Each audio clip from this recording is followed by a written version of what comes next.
Aquí estamos de regreso con más de su espacio Al Punto en la tarde por EN Televisión.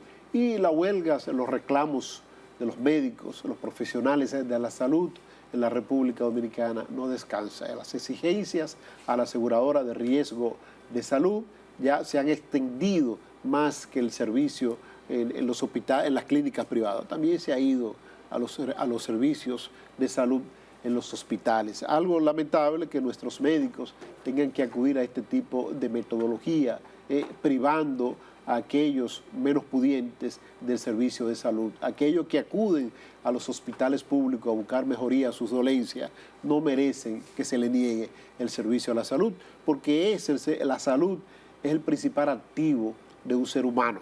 Si el que no tiene salud no puede trabajar, no puede producir, no puede moverse de su casa, no puede atender, en el caso de las damas, atender a los hijos, no puede hacer nada, absolutamente nada, hasta no recuperar la salud. Realmente el paro de los médicos durante los días jueves y viernes es una acción que cuestionamos y criticamos en ocasiones por eso que usted dice, porque no llega la salud a los más necesitados. Pero a mí lo que me preocupa con esta situación de los médicos es la actitud que yo a veces veo como indiferente de las autoridades. Es como si las autoridades no sintieran la responsabilidad de que son los gestores del sector salud. Aquí la salud tiene alguien que la conduce. Es verdad que las clínicas privadas, las ARS, los laboratorios privados hacen su labor independiente, pero quien rige la salud, quien debe preocuparse porque la población dominicana tenga un servicio de salud deficiente, es las autoridades, es el servicio médico y es el Ministerio de Salud. ¿Qué ha pasado con este paro médico? Hace 3 meses los médicos estaban en discusión con este mismo tema. Sí, sí. Se paralizaron aquella vez, lo recordamos. Porque le dieron algo. Se paralizaron y se llamó a diálogo. Estuvieron en 14 reuniones. Llegaron a unos acuerdos. La vicepresidenta que dirige el Gabinete de Salud conversó con ellos. Llegaron a algunos acuerdos que no se cumplieron. Pasaron 3 meses. Los médicos volvieron a llamar al diálogo. No se dio el diálogo. Paralizaron las actividades y ahora las autoridades emiten un comunicado sacando a relucir lo que el gobierno a través del Ministerio de Salud le ha dado a los médicos. Y es verdad, ha habido cosas favorables para los médicos en el sector público de la salud. Aquí salió y se evidenció que las autoridades son las que rigen el sector salud, pero para este comunicado, en realidad no ha habido un diálogo que estuviera siendo manejado de forma adecuada con las autoridades como cabeza entre las ARS y los médicos, que es lo que se espera que suceda. Porque el reclamo de los médicos no es al gobierno, no es por salario, no es por hospitales, no. Es porque las ARS tienen una política hacia nosotros, los clientes, como ellos nos llaman, sí, que no nos está perjudicando. Y a los médicos también, como servidores, que no les beneficia con la amplitud que ellos consideran. ¿Qué pasa con eso? Que ellos reclaman atención, no se lo dan y han recurrido a un método que cuestionamos porque perjudica a la mayoría de los dominicanos, pero que en realidad creemos que debe urgentemente las autoridades tomar el toro por los cuernos, llamar a médicos, llamar a ARS y buscar una solución al reclamo que hacen los médicos para que no sigamos viviendo en estas condiciones y nosotros como asegurados recibamos los beneficios que esperamos de las ARS. Claro, pero realmente el más perjudicado es el usuario. Claro. Porque el médico carga al paciente, o usuario o cliente, usted escoge lo que más le guste de los tres, con la diferencia.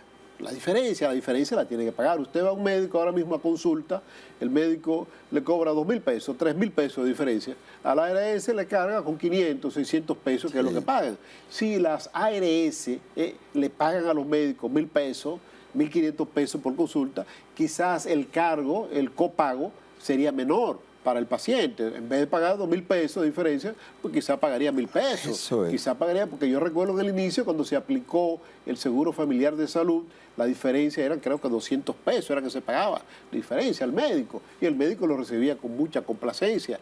Pero, señores, ese mismo listado de pago es el que prevalece prácticamente. Se han hecho algunos ajustes se han hecho algunos ajustes en los beneficios que debe tener el médico y el paciente, pero han sido muy exiguos. Pero sí las ARS han hecho ajustes a los pagos. Ahí sí hay mucho beneficio. Ajustes, pero significativos, muy significativos. Entonces, también debería la Superintendencia de Salud y Riesgos Laborales pues, pasar revista a cuáles son los beneficios que tienen estas ARS y reducir los beneficios, porque yo me pregunto, ¿por qué una ARS que se llama SENASA, que es la aseguradora estatal, rinde un mejor servicio que cualquier otra ARS, por no hacer mención de ninguna otra, ¿verdad? ¿Por qué rinde mejor servicio y por qué los médicos, aunque sea la estatal, la prefieren?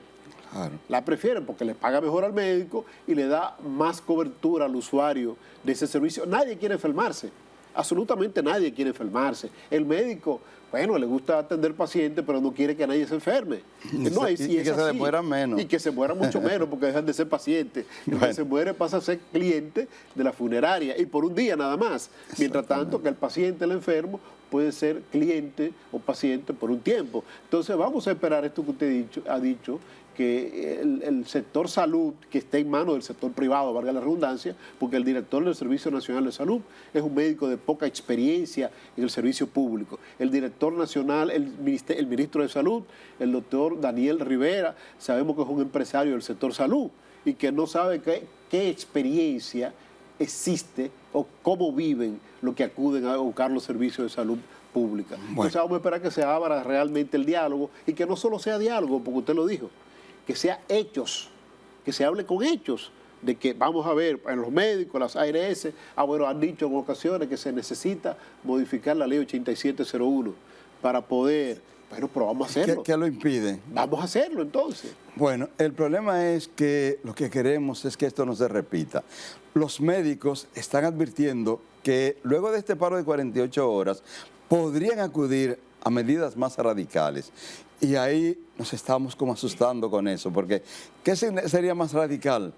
Dejar de atender las emergencias, dejar de atender a los que están internos, abandonar los hospitales, no sabemos. Lo cierto es que este problema no puede seguir profundizándose más. Hay que buscar una solución y las autoridades tienen que entender que en manos de ellos está la solución de este problema. Porque, ¿qué se hizo en estos días? El presidente de la República reunió a los maestros, buscó solución a ese problema. ¿Cómo? Juntando a las partes. ¿Qué falta ahora? Que se junten las partes y que se busque una solución definitiva, porque una radicalización de los médicos no le conviene a nadie. No le conviene a los usuarios, que somos los más perjudicados especialmente, pero tampoco le conviene a los médicos, ni le conviene al gobierno, ni le conviene al país, que es lo que queremos. Que haya solución al problema, que no se profundice esto, cómo amenazan los médicos y que este paro de 48 horas que se culminó en el día de ayer no pueda repetirse, que la semana inicie con un verdadero diálogo y una solución definitiva a este problema. Si hay que modificar la ley, las autoridades gobernantes, el partido de gobierno tiene mayoría en el Congreso.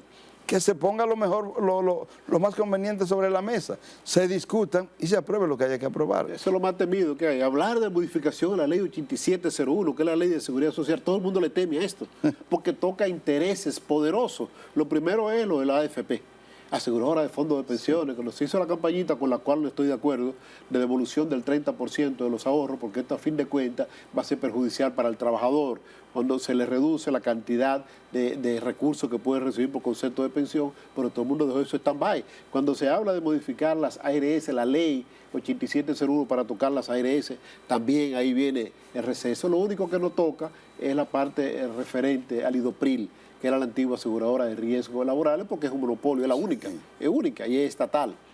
Bueno, en definitiva vamos a confiar en eso, vamos a ver qué sucede y precisamente en el día de hoy nosotros traemos como invitada para hablar con nosotros y con todos ustedes a Rosa Marte.